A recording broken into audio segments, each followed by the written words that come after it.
according to the Alzheimer's Association website, more than 135,000 people age 65 and older are living with Alzheimer's disease and related dementias here in the state of Massachusetts, and that number is only projected to continue to grow.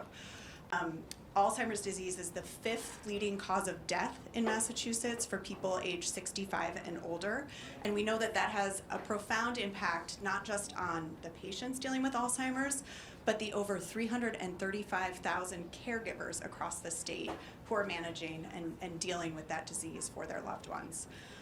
In Massachusetts, like many other states, the impact of Alzheimer's disease also reflects disparities in our system.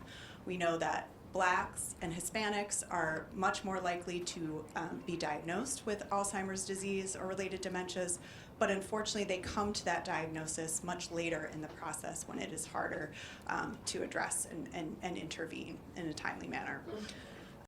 But it's not all bad news. Massachusetts has also shown incredible leadership on the policy front.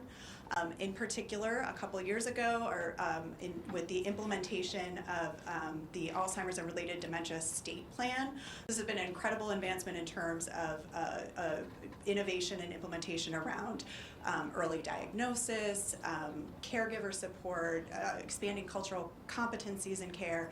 So really, Massachusetts is just a leader in this space and really a model that we look to when we're talking in these conversations around the country.